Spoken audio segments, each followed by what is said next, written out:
Well, good evening, and welcome. Why this thing in my face so much? Well, welcome, ladies and gentlemen. Good evening, and thank you so much for joining me this evening. This 15th of the second, 2024.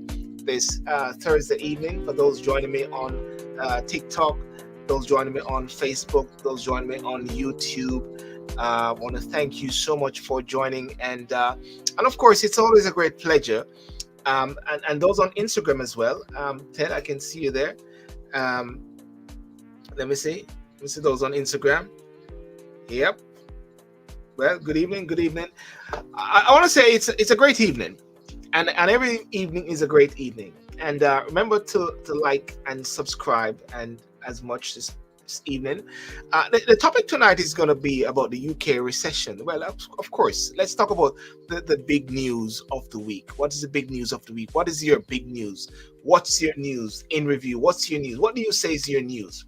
What should I talk? What do you want to talk about on Instagram, YouTube, and Facebook? And remember to share the show, and also there's a past couple of days big for Jamaica, big for dancehall artists and those who are fans of the Gaza.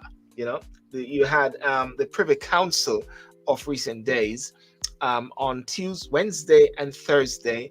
There are actually, appeal has been made to free the world boss, free the world boss. Hold on, let me not spoil myself. What is it? Free the world boss, Herbert? What is it? Free the world boss? He cannot put himself and world boss in the same sentence. Well, I thought that's what he's called, world boss, isn't it?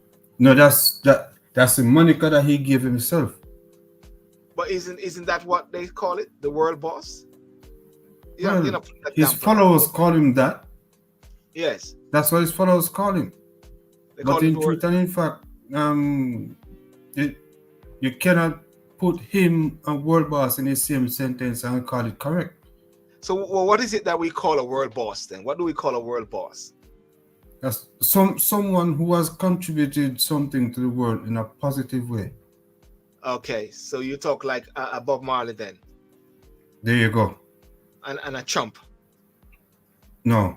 I just wanted to say that. No. Well, ladies and gentlemen, thank you again, and thank you those for joining. I'm with Herbert here. Garry will come on later. We're supposed to have another guest, but he's all the way in Vienna, doing some what do you call it, rowing on the side there. But listen, let's go straight at it, and of course, people can also share your views as well. I need to also say before I go any further that tonight in Jamaica, and let me just mention it right now. Tonight in Jamaica, there's going to be a government debate 2024, Tuesday, February 15, 2024, at 9 p.m. Jamaica time. Local government policy and how it affects you. You got one side, you got the JLP, the other side, you got the PNP as well. I think some people are contacting me to say that there is no member of the independent party like the UIC and so like that. We'll talk about that later, if anything. And remember again, before I forget, last week I forgot, you got the High Commissioner, His Excellency Alexander Williams, the new High Commissioner for Jamaica in the UK. There's going to be a town hall meeting, physical town hall meeting, not online, and that's going to be at 6 p.m. To 8 p.m. next week on the 21st of February 2024. And that's going to be at Holy Trinity Church, Prince Consort Road, right next to the High Commission. Are you going to that event there with the new High Commissioner? No. Herbert. Okay. No. I guess that is because of scheduling, isn't it? Yeah. Oh, you don't. Yeah. Okay. Well, but we're going to the Jamaica bit eventually. But one of the things I find very interesting, though, in the news is that there's going to be we've got a recession. What they said is that the UK economy fell into recession after, and this is it. This is what I find very interesting. After people cut spending, and blaming the people again, Herbert. They're blaming the people, and Garry is here. Garry, the big belly man, is all blaming us. People cut spending. For what? Garry, how are you doing?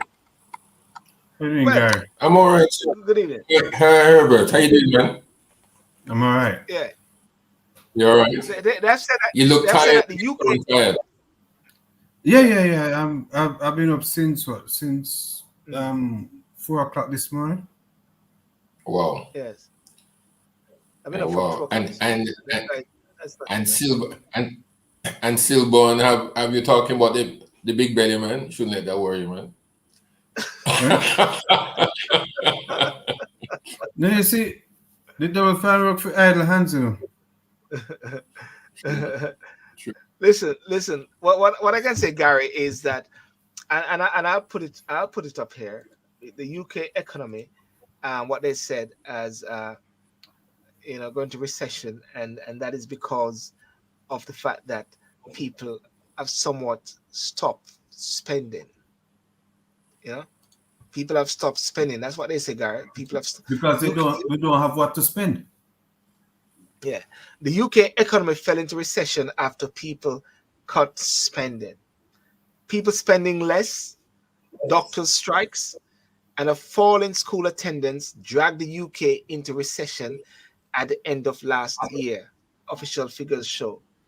The economy shrunk by a larger than expected 0.3% between October and December after it had already contracted between July and September. The UK is in recession if it fails to grow for 2 successive quarters. The figures raise question whether Rishi Sunak has met his pledge made last January to grow the economy. You know, what's your take on that, Herbert or Gary, or people out there in the place today? First, you cannot spend what you don't have. Right? And if you notice, shoplifting has now evolved into organized crime because people do not have the money to buy basic necessities. Right? So for the government to be coming out in 2024 to say we're in a recession or we were in a recession, that's still news because it was identified from last year that we were in a recession. So I'm not sure what they're trying to achieve by making that big announcement now, when they should be finding way to ease the recession instead of making it worse by coming up with this golden news. Or what you say, easing the burdens on people. They're not easing the burden because with all the train strikes going on and people cannot get to go to work when they're supposed to be going to work, when they're supposed to be getting money to take care of their families to buy the basic needs. Remember last year we were talking about heat or eat. Yeah, you buy the food or you buy heat and keep warm. So that was a clear indication that we were in a recession. Gar, what do you say? What do you say about this? Because we have been talking about this each week, talking about the interest rate when interest rate rise, and right now what we are seeing, they are actually alluding is that the economy fell after people cut spending, and we understand that people cut spending because the big belly man keep increasing interest rate each time, and therefore it has squashed spending because what they don't want is so much inflation.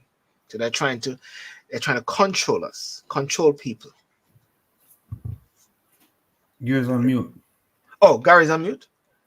Why Gary go on mute? I thought Gary. I don't know. I thought Heavenly Father could have get you over the muting, man. I don't know. How can you go on mute? Yeah, I mean, Syl and Herbert, I mean, what do they expect the people to do?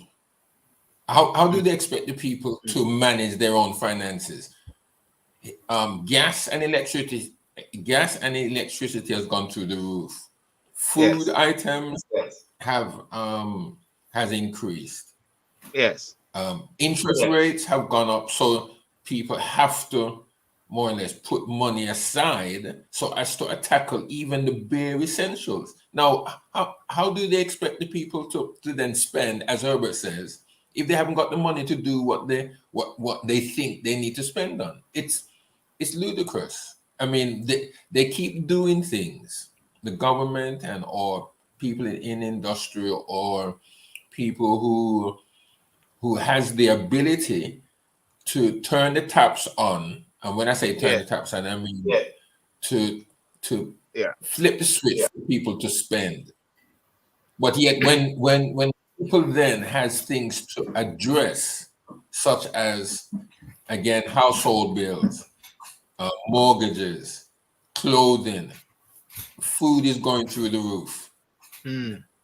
No, there are too many conflicting signals that's being sent out within the economy area that is confusing people, and people don't know what to do. No, it's not that the people want not to spend. There are people who do want to spend, but they're having to look after the big essentials. Yes. So what you're saying in a way is like there's a sort of messing around with the economy. Everybody's testing, everybody's trying.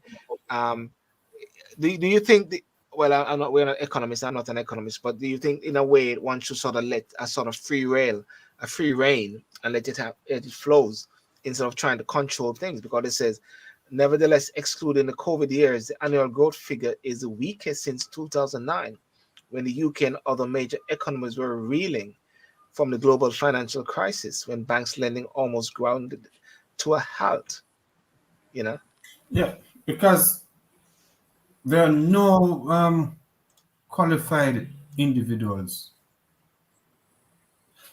All the people that the Prime Minister has appointed to his cabinet, there are people who wants him to tell him what he wants to hear and not what he need to hear. And therein lies a problem. Right? Yeah. In other words, they're sugarcoating stuff to tell him, makes him Prime feel Minister. good. Yes.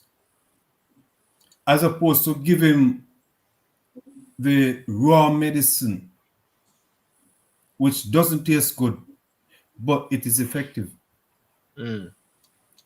All this is in preparation for an election which is due, and he's trying to he's trying to hold on to power. So coming up with this news about recession is all still news. Recession has been going on since the end of COVID.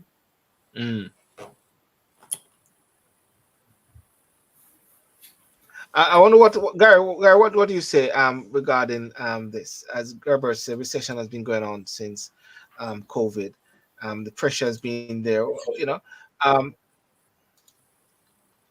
The big question also is like asking the question, what is a recession and how could it affect me? How do you measure the health of the economy? What is a recession? The UK is in recession if GDP fails for 2 successive 3-month periods, known as the quarters. They said the latest figures show that the economy shrank. Sorry, Garry? What we've got to understand, Sil, what the nation has to understand is that we are part of a global economy. Yeah. We're part of a global village.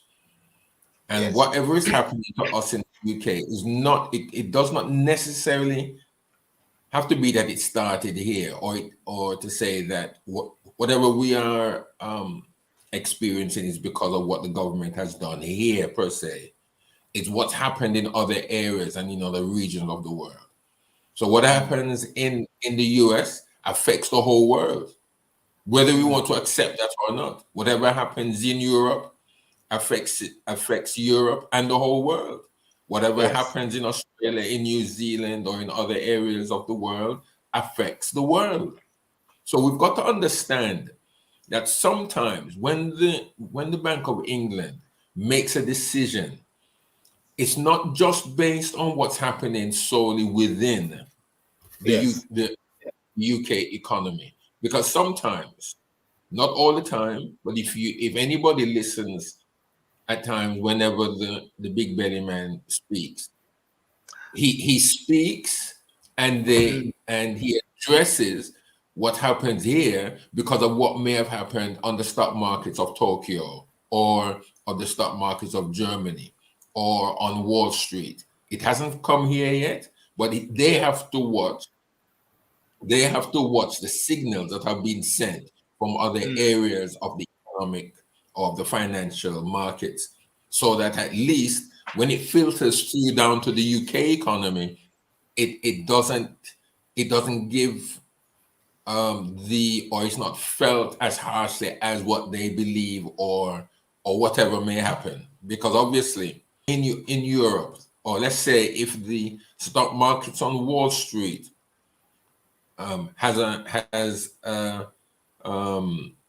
gives unlikely signals, Yes. because they're 5-6 hours behind us. So overnight, if they give if there's a signal that comes from them that's going to affect the UK, the governor of England or the governor of the Bank of England will undoubtedly within the next 24 hours say something so as to counteract whatever may have happened in Wall Street. So we've got to understand, the country has to understand, and the government needs to, you see, again, we the citizens of the UK, because we're here, let me address here, we the citizens of the UK, we've got to stop acting as if we're stupid and we're silly. We're not silly, and the government needs to know that they're not leading a bunch of idiots. But you see, the Yes. thing about it, when things happen in certain areas, right, and they come out and say something, what do we do? Whether it be financial, whether it be medical, whether it be on commerce or whatever it is, what do? We just sit down and swallow and we don't say nothing. And if we do say something, you know, we just bark once and that's it, because the government knows how we're going to respond. Well, Herbert said something, and he alluded to Rishi Sunak and the stewardship of Rishi Sunak, and we have seen here Rishi Sunak promised to grow the economy in tatters. UK enters recession after a steeper than expected fall in GDP. Do you think that the Labour Party, which is poised to be the next government, will make a fundamental difference? But before we go there, let me just say hello to Michelle Clark, who is here. Michelle, hi, how are you? And we got Scotty. You remember Scotty? Scotty's here after he did a sabbatical. I think he went far out and come back. Welcome back, Scotty. um, do you think that Labour will make a big difference? It, Herbert. it, I think this will be kicking the can down the road because this is self-inflicted. I'm going to tell you why it is self-inflicted. Since exiting EU, right? What is our rate of production here in the UK? Farming wise. Yeah. Right? Do we very low? Can we provide enough to maintain the market here? No. Remember, right during COVID, we could not get any lorry drivers to deliver petrol or to deliver food. And the Prime Minister at the time blamed it on the citizens for not taking heed. Right? Now, how much more can we bear from the government? You withdraw us and put us in a corner when all the nations are trying to create an alliance or alliances to make their lives easier. Our government has removed us from an alliance to make our life more difficult. right? Are you alluding the fact that one has got to be under the constraints of Europe in that alliance in order for things to be better, when at the same time other countries who are independent can still work together? That is why you have um, the G4 and the G7 and all these different countries still working Sylbourne, together. Yeah, Sylbourne, yeah, we do not have enough good weather over extended period to produce enough food for 70 million people, yes, right? That is why the food prices on the shelves at the cashier is going up. yes. With the war in with the invasion of Ukraine and now the war in the Middle East, it is taking a container ship 3 extra weeks to travel around Africa to get to here. And you're talking with the impact of the UTAs as well. The UTAs, the bits in which America and you and England is, Correct, yes. correct, correct. Right? It is taking an extra 3 weeks to get to us. Now, by the time it get to across the border to us here, the prices are going up because the demand is getting higher. Well, on TikTok here, they said Babylon is Shiitism has fallen. Africa is calling. The diaspora need to be awake to these. Is it? I mean, the writing is on the wall for a long time. Is it that one is not taking advantage of the fact that Africa is calling? I know maybe this is a different zone, but at the Yeah, same but time, one has to look how, wider. Mm, how many people can afford a train ticket, let alone a plane ticket to Africa?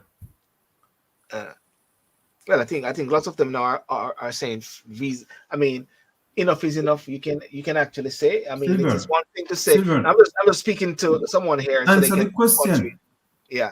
How many people can afford a plane ticket, a train ticket, let alone a plane ticket to Africa? Yes. And when they go to Africa, where are they going to live? Mm, yes. Here, that's a big valid point there. At the same time, you know. So therefore, for the election which is pending, do you believe that the Labour, you say self-inflicting, do you believe it make Garry? Do you believe it makes a difference as to which government? Do you believe the present government under Rishi Sunak is the best way forward still? Because no matter how much these politicians promise, because of course everybody's hungry for power, will they actually make a difference? And I dropped that one also to YouTube, Facebook, and Instagram. Do you think it would make a difference if there's a change of power, or people just hate the Tories and just want to get them out? I don't, as I've said throughout the whole time, and even from last week, it's not that I think that the Tories are the answers or have the Yes, answer, but the Labour Party I don't think will ever or can ever make a difference. I yes, don't think Sir Keir Starmer, I don't know him, and I don't have anything against him, but I don't believe that he has the the um, the leadership ability to at crack this that. time, yes, Mm, to make an impact that needs to be done. I'm not saying that that Rishi Sunak has either. You see, yes, again, don't isolate the UK out of the world economy. You can't do that. That's what we are doing. And mm, I mean, when I say we, not us three, but I think mm, that's what we are doing across the globe in a sense. If we're in the States, we're isolating the States out of the world to say that, that the president, he can do this and we need another leader. Or, if you're in Europe, if you're in in Germany or in France, we've got to look at it at this stage yes, that the countries, the economies, in my estimation, are closely entwined with each other, whether we want to believe it or not. we are very closely linked, and intimately entwined, in a sense. Intimately entwined. Yes, one would say. yes, because whatever England does, it's going to affect the rest of the world. And economists, some, probably not all, don't know what the percentage are. Some would agree and some will disagree. But what we're trying to do, is to, I don't know. I just think that we must not think that the UK can get out of this mess by itself and not affect the world. It's going to affect the world. And if America goes down, or if Australia goes down, or if Russia goes down, or if Italy goes down, and I've called these economies because they are major economies. Yes. If these countries take a downturn, it's going to affect the economy of the UK, and we will feel it. It doesn't matter who's in government, whether it's the Conservative or whether it's Labour, or even if Liberal Democrats went in. And it's a coalition. Scotty just highlighted that I disagree. If Holland can produce food to feed a large proportion of countries across the world using technology, so can the UK. So that is saying that the UK can also do it as well. I want to move away. Using it. Yeah, go on. They're Herbert. not using it. They're not using it. Okay. Right? They're spending money on everything else apart from food production. Yes. Well, anyway, in moving on from this here, I mean, I'm just looking at the time here, and I want to get in a couple of things, and we can just briefly say something that in the Middle East you've seen, whereby the IDF, Israel military, claim it has captured dozens of terror suspects during a raid on southern Gaza Main's hospital, as staff and patients were forced to flee under gunfire. Israel said it launched a precise and limited mission at Nasser Hospital in Khan Yunis, adding it had intelligence that Hamas had held hostages there. Hamas dismissed the claim as lies. I'm getting tongue-tied. Where do you see this thing happening? I mean, it's going on, isn't it? Every week is the same news being recycled. Every week is the same news being recycled, right? Everybody in Gaza is a terror suspect. Everybody. Even the baby that was born last week is a terror suspect. They need to do better. Yeah. Michelle, what do you mean by, okay, the US is going down all right? Is it that you can explain what do you mean by the USA is going down all right? Garry, the Middle East and what's happening? Do you think you see any shoots of light at the end of the tunnel? I know Trump is alluding that if he becomes president within 24 hours, all of these things stop. You know, Sylbourne, no. Let's not let Garry talk. I can say what you're gonna say, Herbert. Garry, and it's not saying Trump, but I'm not saying. Do you see any light at the end of a tunnel in regards to the Middle East there? At the point, it is white. No, listen, Palestine Again, Pakistan. I'm going to talk from the aspect, from the point of view of my profession. Yes. I can always say that there is hope. Yes, there is hope.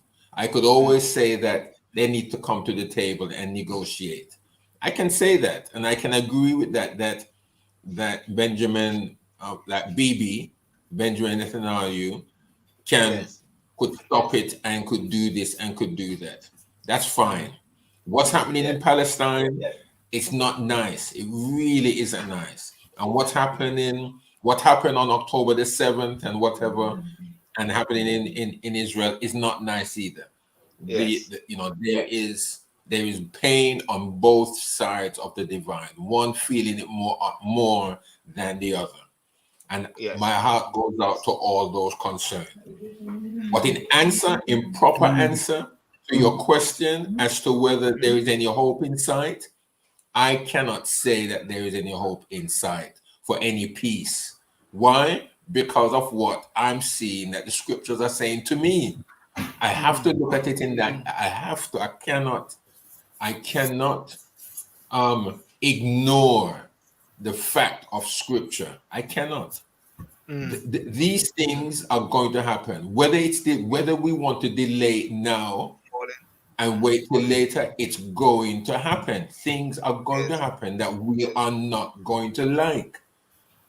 And I think and I believe that the scriptures, God's word, whether we on this platform or those on the outside looking in and listening to us, whether we believe in the scriptures or not, whether your listeners are Christians or not, and it's not that, I don't want to make it's not a religious service that we're in, but I believe that we have to understand that the word of God must be fulfilled. It's got to come to pass.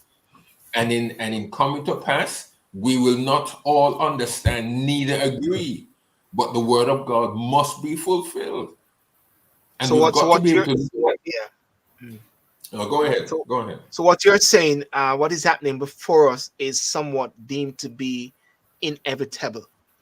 It is, but it's how we go through it. It's it is like revelations coming to pass, and once we understand what is happening, we can recognize. So therefore, the word of God says, yes, the word of God says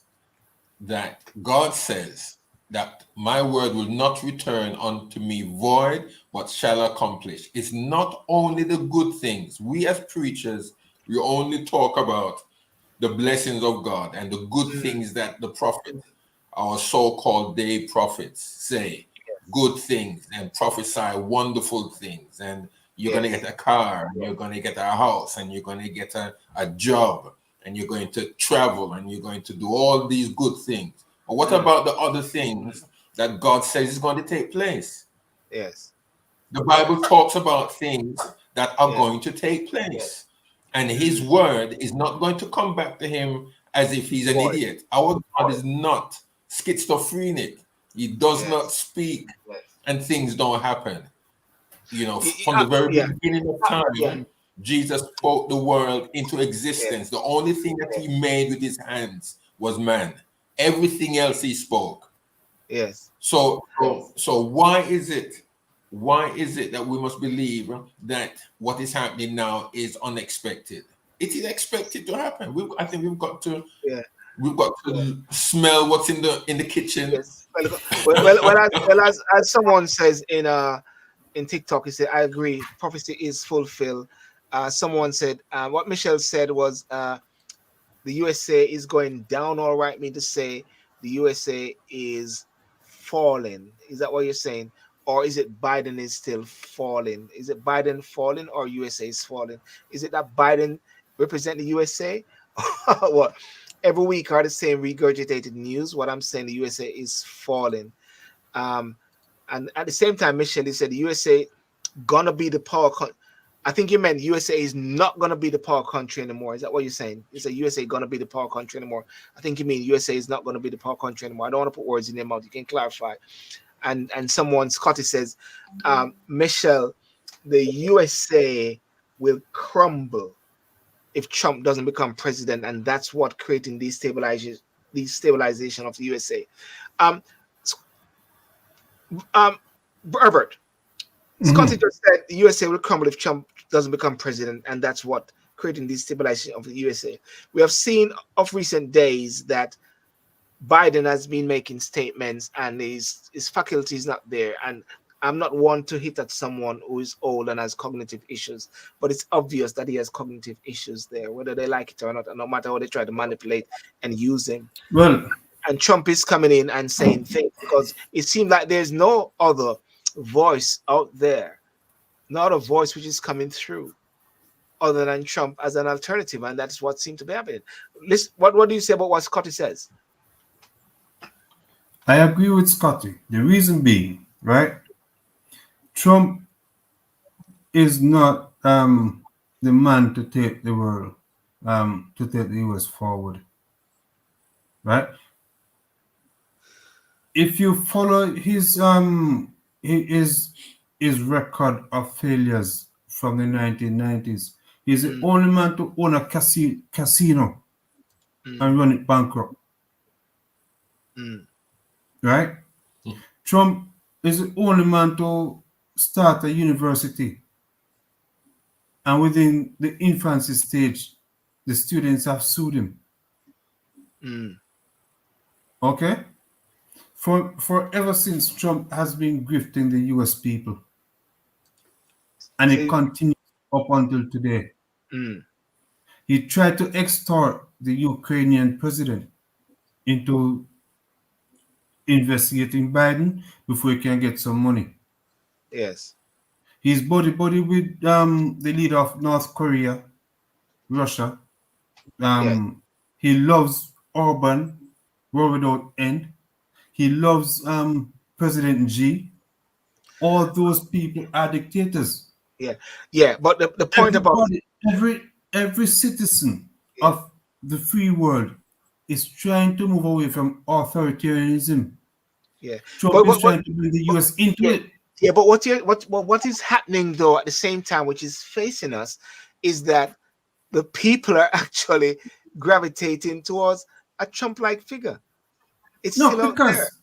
Because a lot of people do not really understand policies and politics. What Trump is saying to them, and Berlusconi of Italy did it as well. He was a populist. Yes. And that was what Boris Johnson was running on in London. Yes. A populist figure, a popular figure. Yes. Right. So because he's saying something that they want to hear, not what they need to hear. Yeah. That's what they're gravitating to. Yeah. Okay, Garry, your last bit on this one. I want to jump on Jamaica with Privy Council and Gaza. What's your last bit right there regarding what Herbert says and what Scotty says, that the USA will crumble if Trump doesn't become president? I heard that they're positioning through some sources Michelle Obama, because they believe that if anything goes down, is Trump Biden can't do it. And I think the sources are saying they don't want Kamala to be the person that comes up there. So they're trying to position Kamala and, of course, bringing Obama back into the scene. Yeah. I mean, they've said that Obama is the president. That's what they're saying, you know. They're saying that right now, yeah, the de facto president. Yes. No, exactly. That's not true. Well, that's what they've said. That's what I've heard is being said. Yes. They say everything. Michelle, is Obama the de facto president over there? Scotty, what do you say? What do you guys say on TikTok as well? Is Obama playing a lot? Because it is clear, it is very clear, and you can see that with America, that and I always say this all the while, the president is subject to the presidency. So therefore, whosoever is in there, even Trump when he's there, you got people who is calling the shots. Michelle, who is calling the shots in America? Who is calling the shots in America? Trump is calling the shots in America. Who? Trump. Of course. Because the Congress is Republican. Wow. The Congress is Republican, right? The Congress listens to Trump.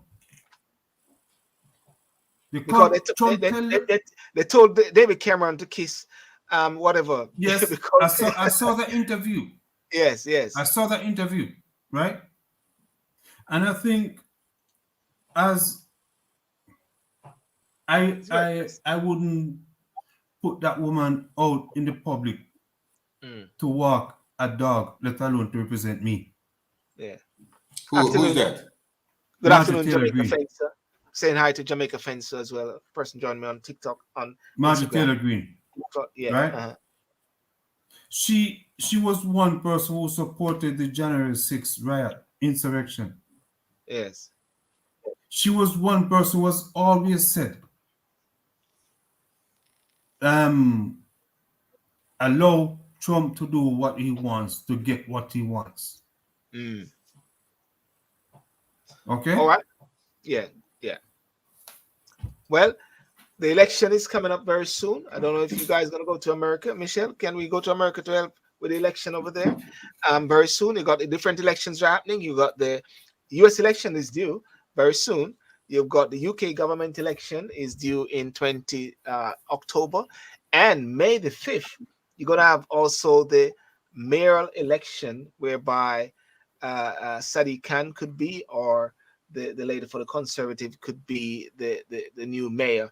All being well, I think her platform is getting rid of ULEZ, getting rid of ULEZ. A lot of people have been interviewed and they're asking business people who are in London and certain places. They say, how is business? They say it has gone down drastically because people are saying to move their vehicle. I know a guy with a truck on my street here, and he says, one time we asked him to do something, he said, bro, to move my truck is £12. Every time to move his truck is £12. So he's just fed up with the whole thing. So therefore, it is hoped that somehow getting rid of ULEZ can sort of revive, because the footfall, we all know that the footfall has gone down. Working from home has created a drop in the footfall because a lot of people are still working from home. I'm working from home, as well.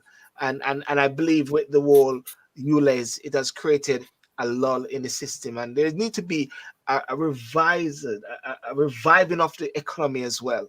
I think, so let's see how these elections go. But at the same time, Jamaica is poising up for elections. And right now, Herbert, what is happening in with dictatorship? Oh, that's what we need in this country, dictatorship. Well, actually, people want Singapore. People are actually saying, let's get Singapore. But Singapore wasn't a very democratic country to get what they had, did they? But listen, Vybz Kartel case. Mr. Biden is running the country right now. The president is dementia. Vybz Kartel case is running present. Well, it just completed today, 2 days of the appeal at the Privy Council. The Privy Council, which is the apex court, the final court of appeal. And we got Isaac Buchanan, we got DP Paula Lewin. They are here. The big wigs are here. And it has captured a lot of people overseas. But one of the things that I must say, though, that people fail to recognize, and I'll write it right here. A lot of people are sharing the videos. I don't know, that. Let me look at where I send it to somebody. A lot of people are sharing the videos from the and cutting and pasting the video from the Privy Council, the justice side, and what it says that the footage is made available for the sole purpose of the fair and accurate reporting of the judicial proceedings of the JCPC, which is the Judicial Council of the Privy Council. Although you are welcome to view these proceedings, it said the reuse, capture, re-editing, or redistribution of this footage in any form is not permitted. You should be aware that any such use could attract liability for breach of copyright or defamation, and in some circumstances could constitute a contempt of court. So a lot of people are now sharing the videos and cutting and pasting it. You can be constituted a contempt of court. Herbert, do you think this whole case now, which is happening, is it a referendum on the Jamaica's judicial process or is it? Are they questioning or critiquing Jamaica's judicial system? Yes. Yes. Why you say that? Jamaica, as stated by one of the justices yesterday, has a history of witness tampering, evidence tampering, right? And they have done nothing in terms of changing their laws to stamp out this practice. Yes. Right? Far gone are the days when you could line up 12 men and women to sit on a panel to hear a case and to judge it based on its merit. Yes. Now we are having people sitting on panels who have already made up their minds who is going to be found guilty or not guilty based on likes and dislikes. And what one of the justices said yesterday was that Jamaica's refusal to change their laws to accept judge alone trial is hurting their system. And in during this trial in that concluded in 2014, where one of the jurors, her son was an inmate in the same institution where the accused men were. And in my mind, that has constituted a tainting of the jury panel. Yes. Right? And based on that, I think if they I think he's going to walk free. You think he's going to walk free? Yeah, I think he's going to walk free. Wow. Right? Not that I would be a happy person to see him walk, but based on technicalities like those, and the fact that members of the JCF had so far gone to tamper with the evidence of using the mobile phone that was seized. So they've been compromised. And the JCF, a lot of things have been compromised. And the JCF did not do anything to correct it. Whether they would have before it went to trial. No, even when it during trial, when it came out that the evidence was tampered with, they should have carried out their investigations to find out who or how many persons were involved and charge them and probably dismiss them from the police force because they are not capable of serving within a police organization.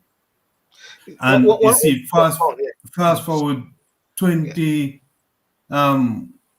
decades later with the Silvera case. When you say Silvera, you're talking with Silvera? Today? Jolan Silvera. Right. With the police being scrutinized in that case. What are you saying? Yes. Question is to be asked by the police, of the police. Yes. Yes. It's very interesting, and that is another bit. And what they're saying is that the question of whether Justice Lennox Campbell was obligated to dismiss a tainted juror in the Vybz Kartel murder trial appears to be the issue, which could determine the outcome of the entertainer's appeal of his 2014 conviction. And the court Wednesday morning began hearing arguments and of the file being Kartel given, whose name is Adidja Palmer, Sean Storm Campbell, and Audrey St. John, and convicted in March 2014. It's a long time, isn't it? Murder of, Garry, I don't know if you're aware of what's happening. I mean, I know you like Kartel. You're a Gaza man.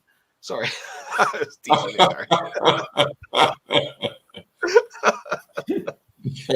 Stop blaspheme. Tell it from me, Robert.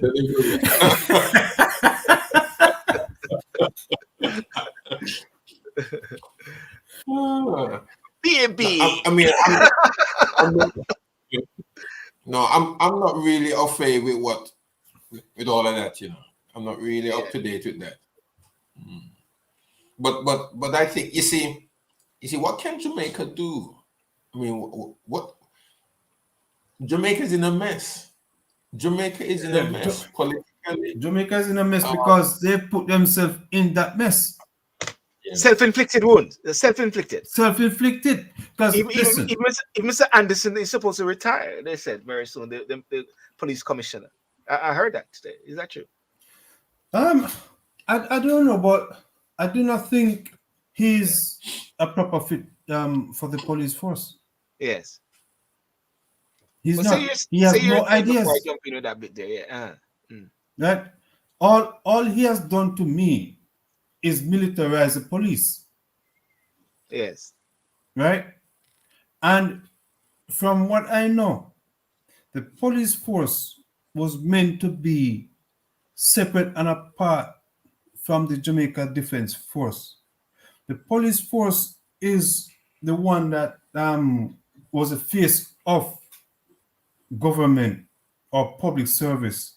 Yes. when you want someone to talk to, someone that's properly dressed in full uniform, ready to be civil, to meet people. But nowadays, you go to Jamaica, everybody is dressed up like they're in the military.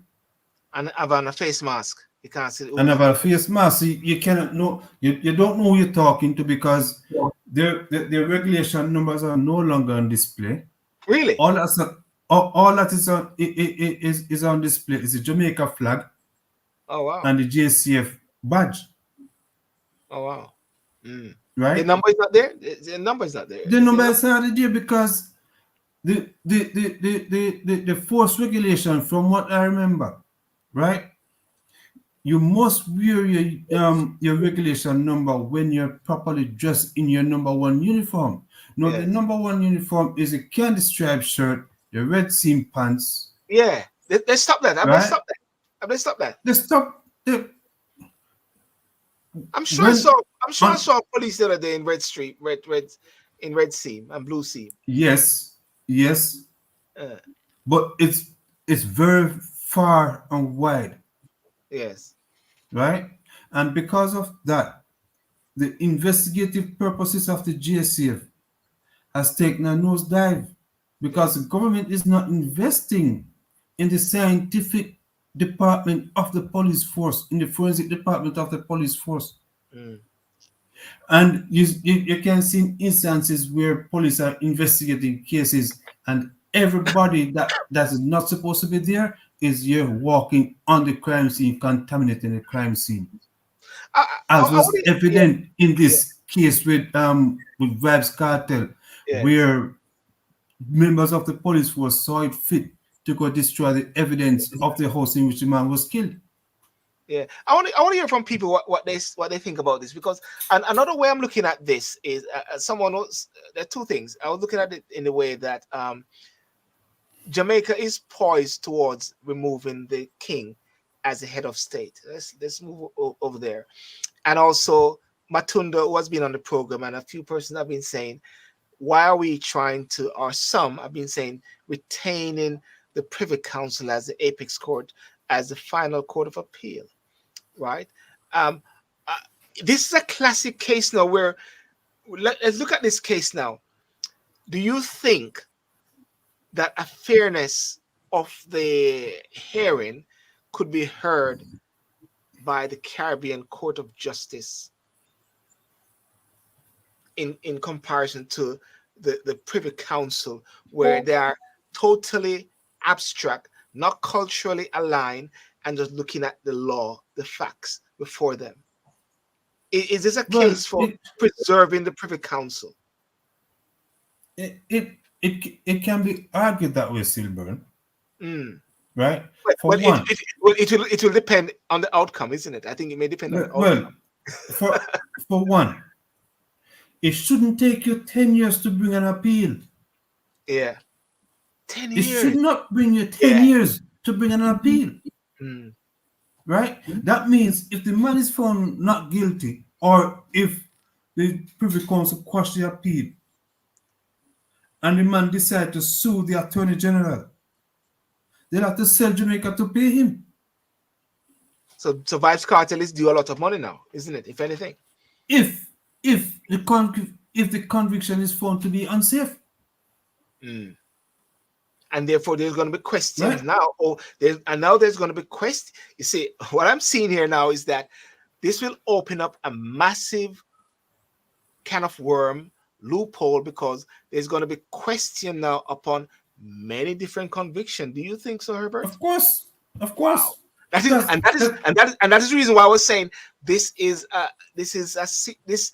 a lot of political implication at the same time. It does. Yes. It does.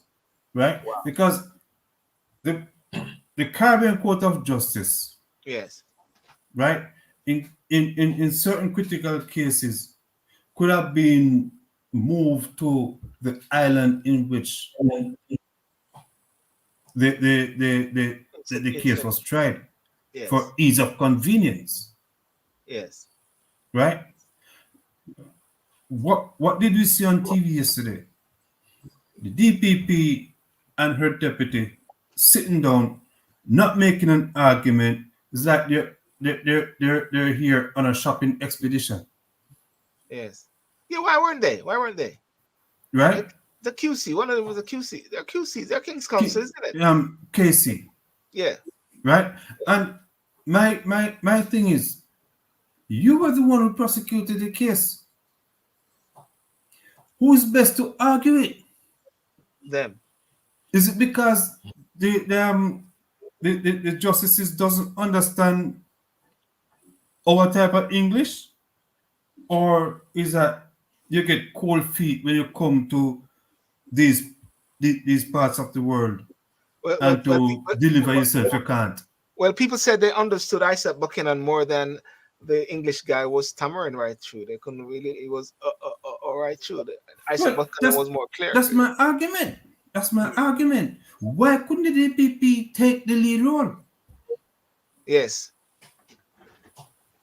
Yes, yes. It is very interesting. And I think Matunda and a couple of persons have also said that why are these guys sitting behind counsel? It is like they are. I remember years ago when I was in my early days and you used to go to a law firm and you used to do outdoor clerking. Outdoor clerking is where you sit behind counsel because the solicitors, it didn't make sense. They go to court just to take notes behind the barrister. So therefore they'll get students like ourselves pay us £50 or so or £60 for a day and £35 for half a day, and we will take the notes. And of course the legal aid would pay them because it is as if they were there. So therefore the DPP and those other persons are operating in a sense as if they are outdoor clerks taking notes behind counsel. But at the same time, I think it's important at the same time for them to be there because they are instructing councils and they are actually directing the ship at the same time. But the question, as what Sylbourne, Matilda says, is Sylbourne, am I trying to justify them too much? Sylbourne. Yeah. What? Answer me this question. Mm. Does it take two people to come and sit behind the lead counsel Mm. and say that you're in London? Mm. Or one, come work with the lead counsel, give yourself enough time to come sit down, plan your arguments, Mm. and take them to the court. Yes. Now, in my view, I think the justices are more inclined to listen to the man who was speaking from the Caribbean. Yes, I think so. Yeah, they're taking in with Isaac Buchanan. I must say he was very Right? impressive. Yeah.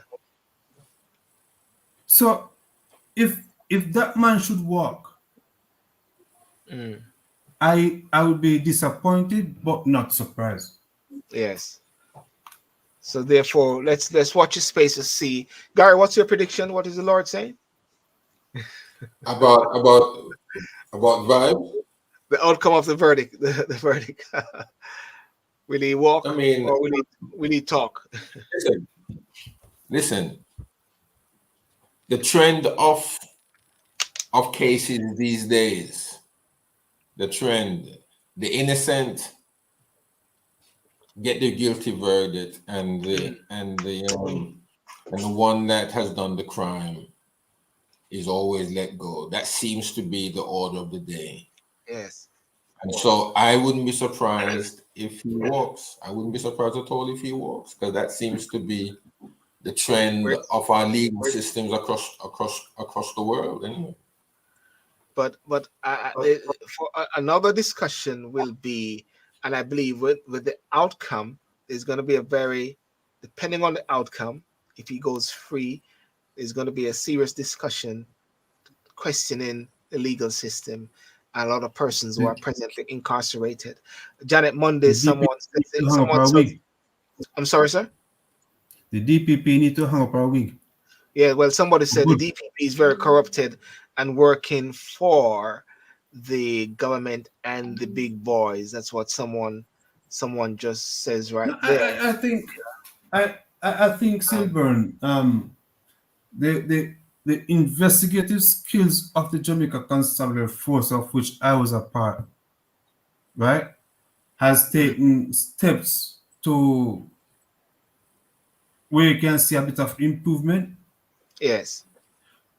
but the basic in which they should be getting right, they're getting awfully wrong because they do not know how to preserve evidence. And Yeah. that is what is your Achilles heel. And I think that is something that Mark Shield was talking about as to how Jordan, well, not how Miss Silvera was killed, setting Correct. up, he was breaking it Correct. down and showing Correct. certain things there as well. Um, well, um, I don't know when the verdict is going to come out, but I mean the outcome, but we'll see. And we just wish the best. But I believe that Jamaicans need to really be sensitized to the fact that you need to question whether you want the Privy Council to remain as the head of Jamaica's legal system, the apex court, which is the final court of appeal, or would you have been happy? Question is, would you guys, with Jamaicans, would you think it would be a better thing if this case was tried in the Caribbean Court of Justice than the Privy Council? Do you think the Caribbean Court of Justice would somewhat be tainted because of the close proximity that they have to Jamaica and to what is happening in this territory? Or do you think that by being abstract with the Privy Council set apart away in London, not knowing these guys, maybe give it a more fairness? That's a question that I would like to ask No. personally. What this is telling me or showing Yes. me Yeah. is that we have not moved away from slavery. Wow. Yeah.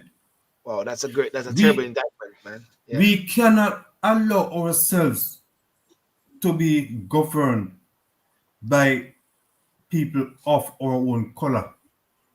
We have to travel all the way to London, Get a visa as well. right? We have to get all the necessary paperwork and pay thousands of dollars or millions of dollars to fly here for And these people to tell yeah, us what the men in Caribbean would have been telling us yeah. anyway. Someone on TikTok just says we need to retain the Privy Council. Politics and corruption run our judiciary. That's what they're saying in Jamaica. No, Corruption. but that's why they have the Caribbean Court of Justice, and I'm certain the Caribbean Court of Justice has made some ruling which is just as important as the Privy Council would have done in a shorter space of time. It took us 10 years for this appeal to be heard. Garry, you stay there. We're talking. I hope we can. Yeah, let's stay Right? there for a bit, Garry. Let's keep talking a bit. You okay, Garry? Let's go back. Pratt and Morgan, they were on death row for 20-something years in Jamaica. I'm going over time, Garry. I get Right? paid. I know, no problem. I was going to say that I was going to petition that you go for more than 1 hour, because all of these programs that you're making, you always try to keep it within a 1 hour state, and you can't do that. Yes. No, it's interesting No. what you're saying. Someone said Pratt and Morgan. Yeah. The death penalty in Jamaica has never been used since 1988, I think it was. Right? The case that they brought to the Privy Council, Pratt and Morgan, they were on death row for close to 20 years. Yes. Before it was ruled by the Privy Council that for someone to be executed, it must be done between conviction and the last appeal, 5 years. Right? Now, if it took you 10 years to get an appeal, tell me, how are you going to execute someone,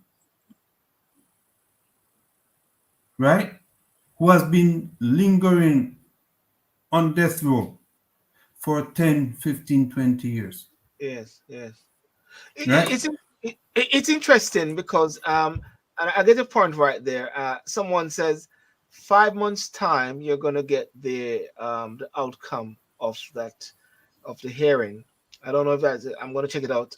5 months for the Privy Council.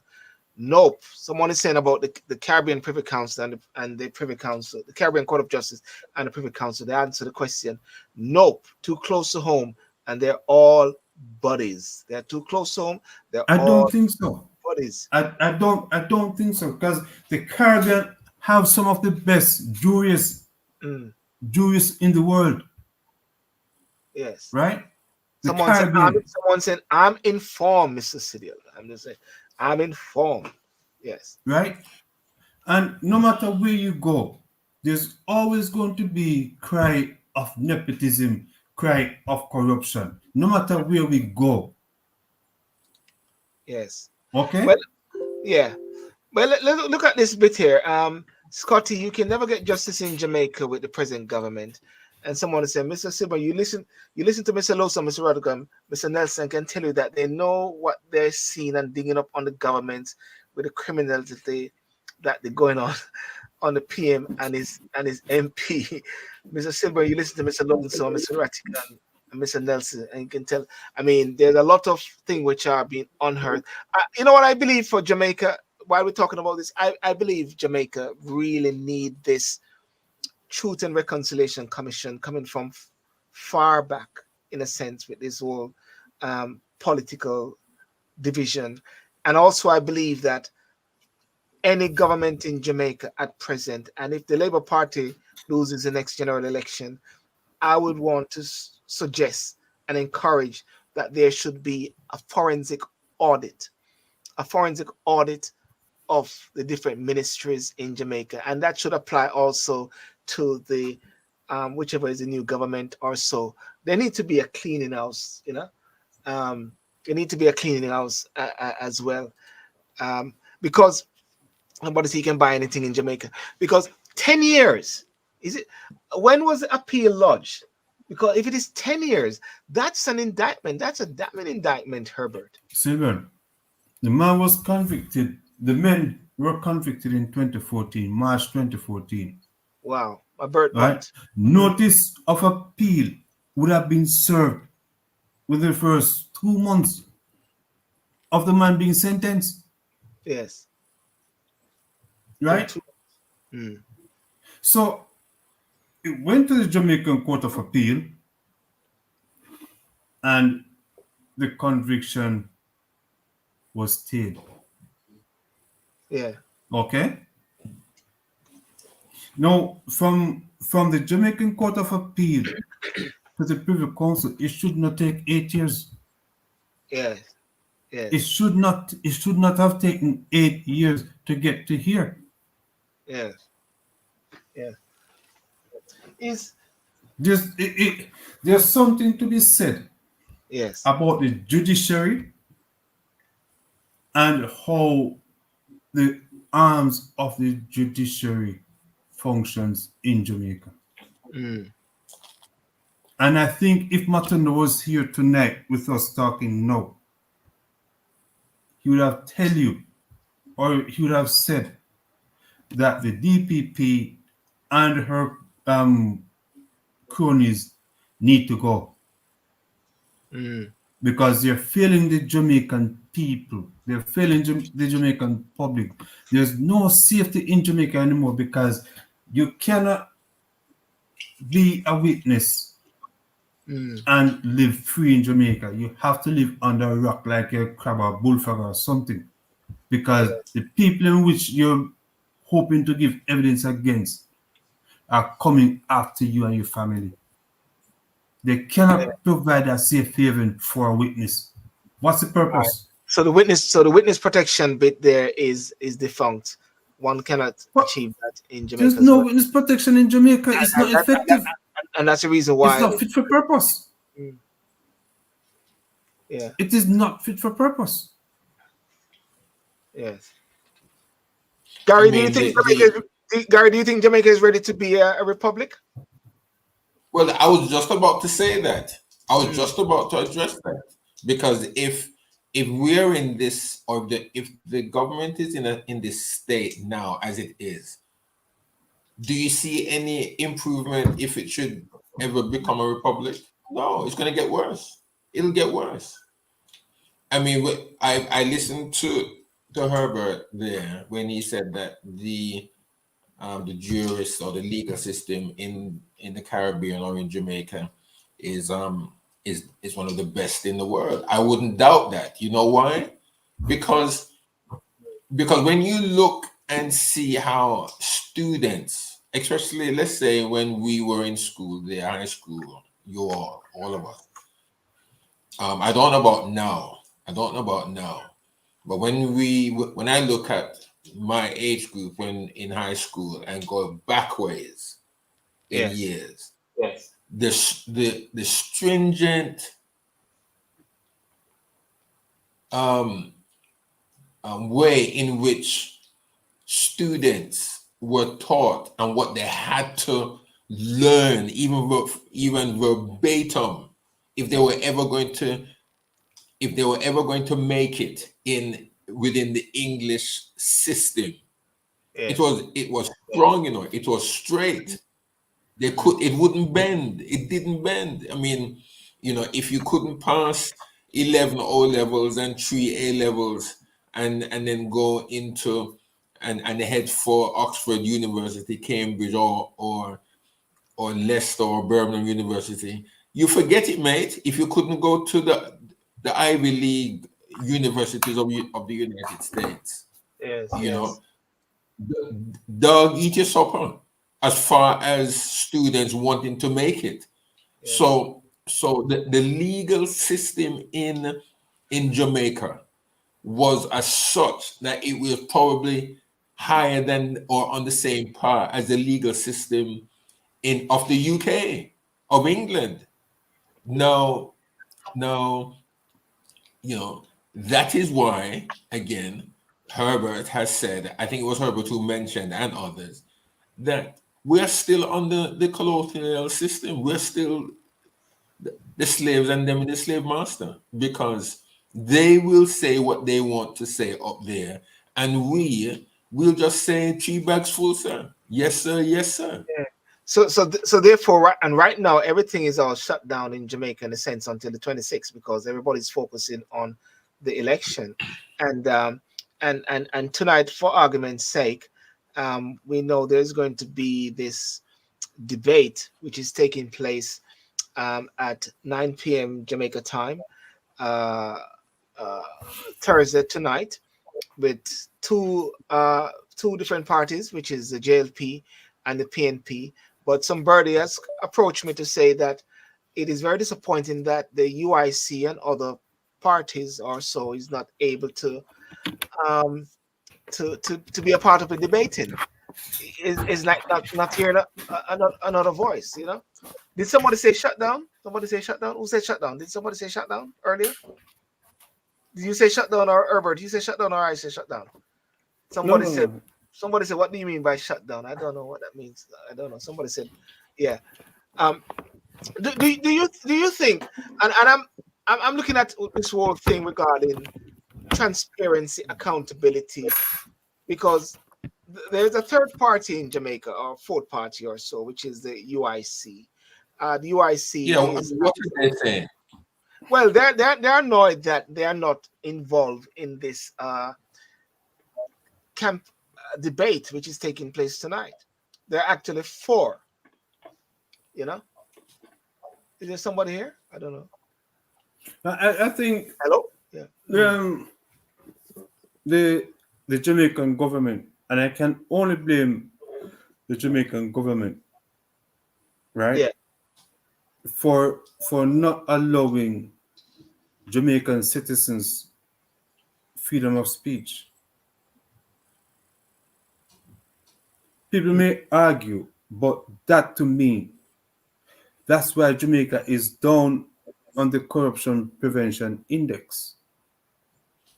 Because when you try to censor people from having their views, not because their views may be different from yours or they're not going to say what you want them to say, but we're talking about politics now. We're talking about the future of the country. right? You you beg to ask a question: is Jamaica a place for a young person, a child to be raised? Because children nowadays are very vocal, and if they can't hear if they cannot speak, or if they have an opinion, they better keep it to themselves, or they will silence. Right? Is that what we want in Jamaica? Yeah. Well, it's a very interesting time. It's a very interesting time, and I believe that, you know, one, and I'm not juxtaposing or taking away or taking away from the whole issue here. And of course, we can't go on forever talking about this, but I believe a lot of thing which is needed in Jamaica at present, and I've been saying it in my walks, is about integrity. You know, the whole seven code of conduct, the principles of public life, because I believe everything emanate from the top and from the bottom and from the middle. You know, selflessness, objectivity, transparency, openness, accountability, objectivity, leadership, honesty, and all those different factors there. You know, it's like these things are lost, you know. But I You believe know, that the people will have to rise up. And when I say rise up, it's not rise up in demonstration, but rise up and take their rightful place by even voting. You know, I believe that the voting should move from 38% to 70%. But will the people do that? Sylbourne, Yeah. um, I'm not sure what the voting population in Jamaica is currently, So about right? 1.9 or 2 million, if not. Yeah. But people in Jamaica, and I've said it so many times, they need to step away from voting for politicians, but vote for their policies and what they Yes. represent, Yes. Yes. right? Outside of that, we will still have 36% turnout, And with most of with, with most going to one party. yes. And you know, one of the things that I find very interesting, and I really think that it wouldn't be good, you know, is sweeping. Let's say we're gonna, each one is saying I'm gonna sweep that slate. Each one is saying I'm gonna sweep that, and I believe there need to be a real effective balance. And you know, Vision 2030, Gary, and Herbert, Vision 2030 is a bipartisan agreement with the Planning Institute of Jamaica to see Jamaica becoming uh, a developed country in 2030. This is a bipartisan thing, and this is something where they both agree to work with. And when I look at it, I said, there's no need then for division. There's no need then for manifestos with hidden message, or because right now what I'm getting to understand is that different political parties are withholding things from their manifesto because they say one is thief in them or blah blah blah, or people are biting them, and you realize and say they're not genuine. I don't think it is genuine for the people of Jamaica, and people are caught in this turnstile. Would you say a policy which is to help Jamaica, but everybody's holding it close to their chest, and you have to question then why weren't they sitting down together for the betterment of the country? I But don't know. remember, I Sylbourne, don't. I don't know. Keir Starmer made that allegation maybe last month as well, Yeah. Somebody just said right? you guys in England is no different from Jamaican. Nobody said we were different from Jamaican. We're What, talking about our yard, Bridget. Leroy? Can you expand on that, please? I don't know what he meant by that. People always say that. Well, Oh, they don't want us to talk can about Jamaica. can you expand on that, Leroy? Because Yeah. I'd like to know. I want to understand what Right? you mean by you I, different. I want I want to understand what you're saying. Yes, please. A lot of us are here Right? from overseas, so tell us what you mean by that. No, Yeah. Sylbourne, Yeah. people are saying Jamaica is a independent nation, Mm. but are we really independent? Mm. Are we? Oh, by the way, I need to tell Leroy that I'm Jamaican as well, and you're Jamaican, and Gary's Jamaican. So I don't know what you mean. You guys in No, I'm England. Jamaican, but you come from but where you come from, Ochi. We come from Yeah, me Ochi, a Jamaican. Me a and you need Jamaican, but you come from Ochi. and you need a visa to go to Ochi. Just for the record, for everybody else, you know. I'm the de facto president of Ochi. So my sister is a deputy president. So just for the record, Mr. Yeah, Leroy. but I mean, are we really an independent nation or are we dependent?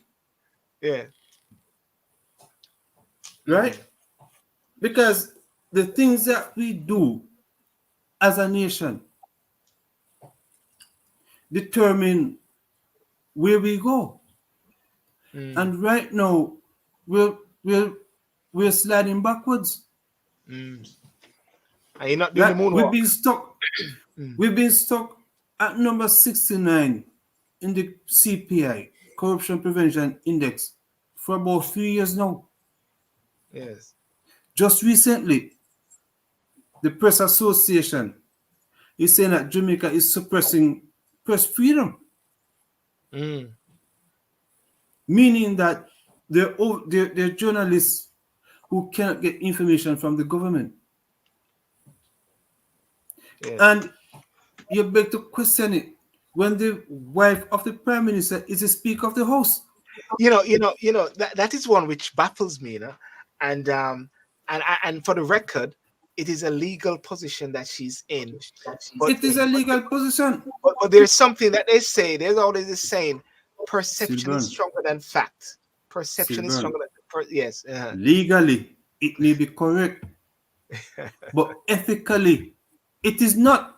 It look good. It does not look good.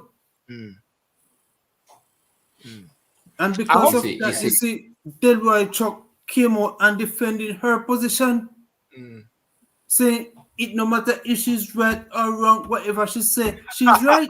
I'll never forget that one. Yeah, Garry, where's the Garry? For a wrap up. The guy said, whether she right or wrong, she speak. She's right. No, I'm taking for idiots.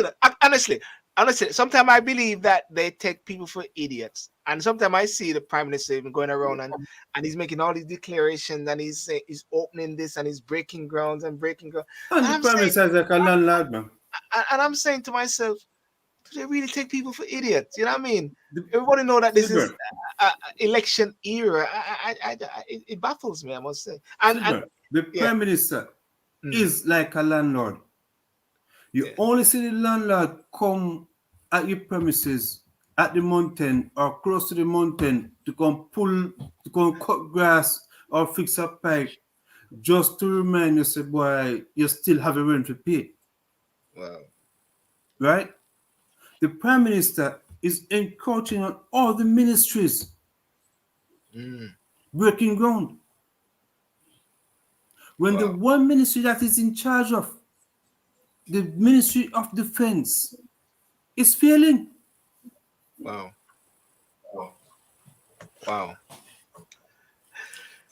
Interesting. And so therefore you think, and therefore you think that the political climate is conducive for Jamaica to become a republic?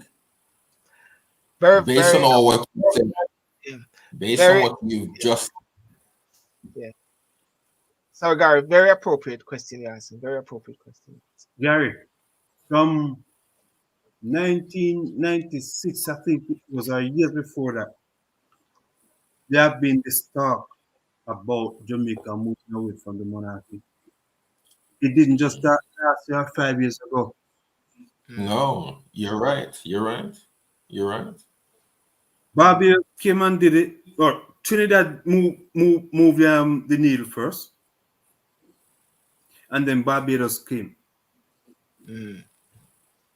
But Jamaica, being Jamaica, too dependent on what they can get from overseas, from the UK, EU, the US, are too afraid to step away from the monarchy. That's my opinion. Yeah, Jamaica not ready to step away, and I'm going to be in this discussion, this Sunday as well about the constitution reform and my view from the diaspora perspective. I'll share the bits when I'm gonna get information more, you know. But it's a very interesting discussion, and I believe this is opening up a lot of thinking by the thinking people and by those who are visiting those on TikTok, YouTube, Facebook, and Instagram. I want you to actually share your views and let me know what you're thinking as well. And, you know, with regarding the Vybz Kartel bit, 10 years, one may be incarcerated wrongly, illegally. And therefore, depending on the outcome, it may actually shine a light upon many other cases. Is this an indication of a referendum or a scrutiny of the Jamaica judicial system? Or is it going to be political when the Supreme Court head realized that who came and he put his mouth in the wall saying that the Privy Council is here and everybody can access to it and he's got online, and what he has done now, he has shown you a high level of transparency where you can watch the Privy Council and the deliberations there. But the big question is, do you want the Privy Council to retain? Will that give you a sense of justice and fairness? Or would you want to go for the Caribbean Privy Council where you are tried by and judicial oversight by your own? If you have a question with that, then the big question is, are we ready for being independent? Because Herbert, Garry, would you guys and everybody, would you say that Jamaica is an independent country? Who would say Jamaica is an independent country? Garry, would you say Jamaica is an independent country? No. Yeah. Well, how can it be? Yes. Go ahead. My personal view for a while has been that in 1962, Jamaica started the process of independence, and ultimate independence is when you go republic. So that is why, for a few years now, I have stopped taking my family to all independence service now, because I think it's a farce, and I'm not a hypocrite, and I can't clap my hands and say this has nothing to do with the achievements of Jamaica. I say to people all the while, this has nothing to do with the achievements of Bob Marley, Shelley, and Usain Bolt or whatever. We celebrate our people, but let us not say that we're independent when we're actually swearing allegiance to a foreign power, whereby you need a visa to actually come to the country, where you need a visa to go to your court to have your final court of appeal. Come on. I think we need to think seriously about that. Don't you think, guys? You know? Oh, yeah. We need to have some pride in who adjudicate over our futures. Right? We need to have that sense of pride, that sense of responsibility. Yes. And if we cannot rely on the jurists that are spread across the Caribbean, yes, to do so, may as well go back on the plantation with a big whip over our backs, because that is exactly what is happening now. Yes. True. Yes. That's true. Yes. All right. Well, I'll say good night now. And Garry, any last word, or that's it? Yeah. That's it, my friend. That is it. 90 minutes. It's 90 minutes. I'll go on to TikTok after. I'll go on TikTok for a few minutes because a few persons over there. Ladies and gentlemen, I want to thank you so much for joining me on this show. And please remember to like and subscribe to the YouTube channel, and to share the video as well, and to come back again. And next week we're back again on Thursday, Saturday night on Talk and Sip. We're going to watch how that happens. Herbert, you see you got a mate who's going to come on Saturday night, Talk and Sip? Yeah. Bodcat was the first. Who's Bodcat? Bodcat was the first. Is Bodcat is one of the first vloggers out of Jamaica. Okay. So we're not independent. Okay. Thank you, Bodcat, for that. Yeah. All right. Well, peace out, guys. God bless you. And sorry, Garry. Just saying, bless you, man. Bless you all. Bless you. Peace Garry, out. have a good sleep. I know you're dying to sleep. Good night. Bless you. Come Bye-bye. off the roof, man. Make it wrong. You come down off your roof. Yeah, thank you on Sit on the TikTok, roof. Instagram, Facebook. Peace out. Catch you tonight. Cheers. Bye-bye.